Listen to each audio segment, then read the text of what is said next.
ಭಾರತ ಪಾಕಿಸ್ತಾನ ನಡುವಿನ ಉದ್ವಿಗ್ನತೆಯ ಪರಿಸ್ಥಿತಿ ಗಡಿಭಾಗದ ಜನರ ಬದುಕಿನ ಮೇಲೆ ಭಾರಿ ಹೊಡೆತ ನೀಡಿದೆ. ಮದ್ದುಗುಂಡುಗಳು, ಮಿಸೈಲ್ಗಳ ಸದ್ದು ಜನರನ್ನ ಆತಂಕಕ್ಕೆ ತಳ್ಳಿವೆ. ಕದನ ವಿರಾಮ ಘೋಷಣೆಯಾಗಿದ್ರು ಯಾವಾಗ ಏನಾಗುತ್ತೋ ಅನ್ನೋ ಆತಂಕ ಇದ್ದೇ ಇದೆ. ಹೀಗಾಗಿ ಗಡಿಭಾಗದ ಜನರ ಆತಂಕ ನಿವಾರಣೆಗೆ ಸೇನೆ ಹಾಗೂ ಜಮ್ಮು ಕಾಶ್ಮೀರದ ಸರ್ಕಾರ ಮುಂದಾಗಿದೆ. ಈ ಕುರಿತ ಗ್ರೌಂಡ್ ರಿಪೋರ್ಟ್ ಇಲ್ಲಿದೆ.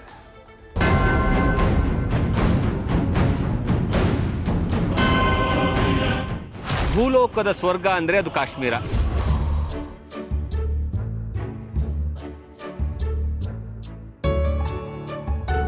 ನಾನೀಗ ನಿಂತಿರುವಂತಹ ಸ್ಥಳ ಸೋನ್ಮಾರ್ಗ್.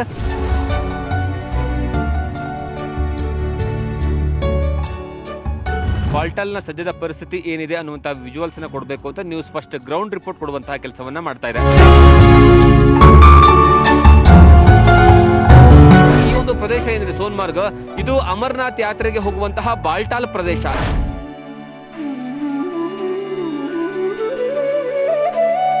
ಜೂನ್ 3ರಿಂದ ಇದೇ ಒಂದು ಪ್ರದೇಶದಿಂದ ಅಮರನಾಥ್ ಯಾತ್ರೆಗೆ ಹೋಗೋದಕ್ಕೂ ಸಹಿತ ಎಲ್ಲಾ ರೀತಿಯ ಸಕಲ ತಯಾರಿಗಳನ್ನ ಇಲ್ಲಿರುವಂತಹ ಜಿಲ್ಲಾಡಳಿತ ಮಾಡಿಕೊಳ್ತಾ ಇದೆ.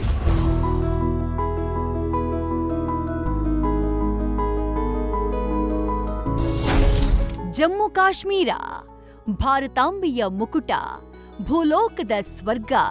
ಸುತ್ತಲೂ ಹಿಮದ ಹೊದಿಕೆ, ಹಸಿರ ವನಸಿರಿಯ ಸೊಬಗು. ನಿಜಕ್ಕೂ ಇಲ್ಲಿನ ಪರಿಸರ ರೋಮಾಂಚಕ. ಆದರೆ ಶಾಂತಿಯ ನೆಲೆಬೀಡಿನಲ್ಲಿ ಅಶಾಂತಿ ನೆಲೆಸಿದೆ. ಭಾರತ ಪಾಕಿಸ್ತಾನ ಸಂಘರ್ಷದ ನಡುವೆ ಕಣಿವೆ ನಾಡಿನ ಜನ ಜೀವ ಕೈಯಲ್ಲಿ ಹಿಡಿದು ಬದುಕುವಂತಾಗಿದೆ. ಗಡಿಭಾಗದ ಜನರ ಸುರಕ್ಷತೆಗಾಗಿ ಬಂಕರ್ಸ್ ನಿರ್ಮಾಣ. ಗಡಿಭಾಗಗಳಲ್ಲಿ ಬಂಕರ್ ಸರ್ವೆ ಆರಂಭಿಸಿದ ಸರ್ಕಾರ. ಭಾರತ ಪಾಕ್ ನಡುವೆ ಕದನ ವಿರಾಮ ಘೋಷಣೆಯಾಗಿದ್ರೂ ಗಡಿಭಾಗದ ಹಳ್ಳಿಗಳಲ್ಲಿ ಆತಂಕ ಇನ್ನೂ ದೂರಾಗಿಲ್ಲ. ಹೀಗಾಗಿ ಜಮ್ಮು ಕಾಶ್ಮೀರ ಸರ್ಕಾರ ಗಡಿಭಾಗದ ಪ್ರತಿ ಹಳ್ಳಿಗಳಲ್ಲಿ ಬಂಕರ್ಸ್ ನಿರ್ಮಾಣಕ್ಕೆ ಮುಂದಾಗಿದೆ. ಜೊತೆಗೆ ಖಾಸಗಿಯಾಗಿಯೂ ಬಂಕರ್ ನಿರ್ಮಾಣ ಮಾಡಿಕೊಳ್ಳೋಕೆ ಆರ್ಥಿಕ ನೆರವನ್ನ ನೀಡಲಿದೆ.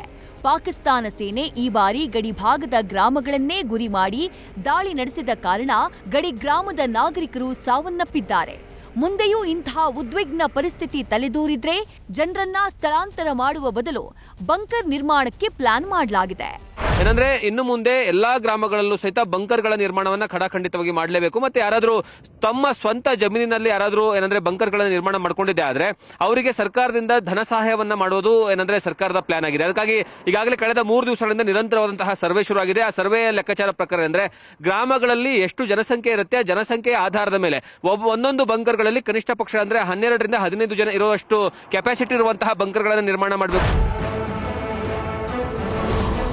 ಅಮರನಾಥ ಯಾತ್ರೆ ಮೇಲೆ ಯುದ್ಧದ ಕಾರ್ಮೋಡ. ಅಮರನಾಥ ಯಾತ್ರೆಗೆ ಬರಲು ಯಾತ್ರಾರ್ಥಿಗಳ ಹಿಂದೇಟು. ಮತ್ತೊಂದು ಕಡೆ ಜೂನ್ 3ರಿಂದ ಐತಿಹಾಸಿಕ ಅಮರನಾಥ ಯಾತ್ರೆ ಆರಂಭವಾಗಲಿದೆ.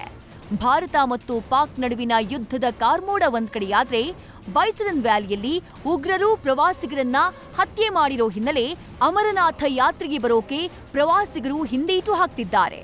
ಕಳೆದ ವರ್ಷ 5.12 ಲಕ್ಷ ಯಾತ್ರಾರ್ಥಿಗಳು ಅಮರನಾಥ ಯಾತ್ರೆಗೆ ಆನ್ಲೈನ್ ಮೂಲಕ ನೋಂದಣಿ ಮಾಡಿಕೊಂಡಿದ್ರು.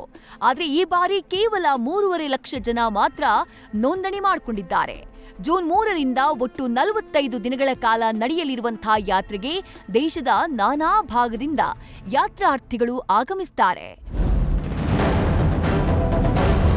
ಪ್ರತಿ ವರ್ಷ ಬರುವ ಭಕ್ತರಿಗಾಗಿ ತಾತ್ಕಾಲಿಕ ಟೆಂಟ್ಗಳ ವ್ಯವಸ್ಥೆಯನ್ನ ಮಾಡಲಾಗ್ತಾ ಇತ್ತು. ಆದ್ರೆ ಈ ಬಾರಿ ಪರ್ಮನೆಂಟ್ ಆಗಿ ಟೆಂಟ್ ಹಾಗೆ ಶೆಡ್ಗಳನ್ನ ನಿರ್ಮಾಣ ಮಾಡಲಾಗ್ತಾ ಇದೆ. ಊಟ, ವಸತಿ, ಭದ್ರತಾ ದೃಷ್ಟಿಯಿಂದ ಹೆಚ್ಚಿನ ಸೇನೆಯ ನಿಯೋಜನೆ, ಮೆಡಿಕ್ಯಾಂಪ್ಗಳ ನಿರ್ಮಾಣ, ಆರೋಗ್ಯ ತೊಂದರೆಯ ಕಾರಣ ವೈದ್ಯರ ನಿಯೋಜನೆಯನ್ನ ಮಾಡಲಾಗ್ತಾ ಇದೆ. ಈ ಕುರಿತು ಅಮರನಾಥದ ಬೇಸ್ ಕ್ಯಾಂಪ್ ಬಾಲ್ಟಾಲ್ನಿಂದ ನ್ಯೂಸ್ ಫಸ್ಟ್ ಗ್ರೌಂಡ್ ರಿಪೋರ್ಟ್ ಅನ್ನ ಮಾಡಿದೆ. ಅಮರನಾಥ್ ಯಾತ್ರೆಗೆ ಈಗಾಗಲೇ ದಿನಗಣನೆ ಆರಂಭ ಆಗಿದೆ. ನಾನೀಗ ಸದ್ಯ ಇರುವಂತದ್ದು ಅಮರನಾಥ್ನ ಬೇಸ್ ಕ್ಯಾಂಪ್ ಬಾಲ್ಟಾಲ್ ನಲ್ಲಿ. ನಿಮಗೆ ಬಾಲ್ಟಾಲ್ನ ಸದ್ಯದ ಪರಿಸ್ಥಿತಿ ಏನಿದೆ ಅನ್ನುವಂತಹ ವಿಜುವಲ್ಸ್ ನ ಕೊಡಬೇಕು ಅಂತ ನ್ಯೂಸ್ ಫಸ್ಟ್ ಗ್ರೌಂಡ್ ರಿಪೋರ್ಟ್ ಕೊಡುವಂತಹ ಕೆಲಸವನ್ನ ಮಾಡ್ತಾ ಇದೆ. ಅಮರನಾಥ್ ಯಾತ್ರೆಯನ್ನ ಬಹಳಷ್ಟು ಚಾಲೆಂಜಿಂಗ್ ಆಗಿ ತೆಗೆದುಕೊಂಡಿದ್ದೀವಿ. ಈ ಒಂದು ಯಾತ್ರೆಯನ್ನ ಯಶಸ್ವಿಯಾಗಿ ಯಾವುದೇ ಅಹಿತಕರ ಘಟನೆ ನಡೆಯದಂತೆ ನೋಡ್ಕೊಳ್ಳುವಂತದ್ದು ನಮ್ಮ ಜವಾಬ್ದಾರಿಯಾಗಿದೆ. ಅದಕ್ಕೆ ಹೆಚ್ಚಿನ ಭದ್ರತಾ ವ್ಯವಸ್ಥೆಯನ್ನ ಮಾಡಿಕೊಳ್ಳಲಾಗಿದೆ. ಮತ್ತೆ ಅದರ ಜೊತೆಗೆ ಈ ಬಾಲ್ಟಾಲ್ ಪ್ರದೇಶ ಏನಿದೆ, ಬೇಸ್ ಕ್ಯಾಂಪ್ ಪ್ರದೇಶ ಏನಿದೆ, ಇಲ್ಲಿ ಜನರಿಗಾಗಿ ಸುರಕ್ಷಿತವಾದಂತಹ ವ್ಯವಸ್ಥೆಯನ್ನ, ಇರೋದಕ್ಕೆ ವ್ಯವಸ್ಥೆಯನ್ನ ಈಗಾಗಲೇ ಮಾಡಲಾಗ್ತಾ ಇದೆ ಅಂತ ಅದರ ವರದಿ ಏನಿದೆ, ಇಲ್ಲಿ ಗ್ರೌಂಡ್ ರಿಪೋರ್ಟ್ ಏನಿದೆ ಅಂತ ತಿಳ್ಕೊಳ್ಳುವಂತಹ ಕಾರಣಕ್ಕಾಗಿ ನ್ಯೂಸ್ ಫಸ್ಟ್ ಗ್ರೌಂಡ್ ಅಲ್ಲಿ ಬಂದು ಇಲ್ಲಿರುವಂತಹ ಕಾರ್ಯಗಳು ಹೇಗೆ ನಡೀತಾ ಇದೆ, ಇಲ್ಲಿಂದ ಪ್ರಿಪರೇಷನ್ ಯಾವ ರೀತಿಯಾಗಿದೆ, ಇಲ್ಲಿರುವಂತಹ ಟೆಂಟ್ಗಳು ಯಾವ ರೀತಿಯಾಗಿ ನಿರ್ಮಾಣವನ್ನ ಮಾಡಲಾಗ್ತಿದೆ ಅಂತ ನೋಡುವಂತಹ ಕೆಲಸವನ್ನ, ಕರ್ನಾಟಕದ ಜನರ ಮುಂದೆ ಇಡುವಂತಹ ಕೆಲಸವನ್ನ ಮಾಡೋ ಸಲುವಾಗಿ ಇಲ್ಲಿಂದ ಗ್ರೌಂಡ್ ರಿಪೋರ್ಟ್ ಮಾಡುವಂತಹ ಕೆಲಸವನ್ನ ಮಾಡ್ತಾ ಇದೆ. ಒಟ್ಟಾರೆ ಪಹಲ್ಗಾಮ್ನಲ್ಲಿ ಉಗ್ರರ ದಾಳಿ ಹಾಗೂ ಭಾರತ ಪಾಕ್ ಉದ್ವಿಗ್ನತೆಯಿಂದ ಕಣಿವೆ ನಾಡಿನಲ್ಲಿ ಆತಂಕದ ಪರಿಸ್ಥಿತಿ ಇದ್ದು, ಭಾರತೀಯ ಸೇನೆ ಹಾಗೂ ಜಮ್ಮು ಕಾಶ್ಮೀರ ಪೊಲೀಸರು ಮತ್ತೆ ಇಂತಹ ದುರಂತಗಳು ನಡೆಯದಂತೆ ತೀವ್ರ ಕಟ್ಟೆಚ್ಚರವನ್ನ ವಹಿಸಿವೆ. Jagadish, news first, Jammu Kashmir. News first ನಿರ್ಭೀತಿಯಿಂದ ನಿಮ್ಮ ಪರವಾಗಿ.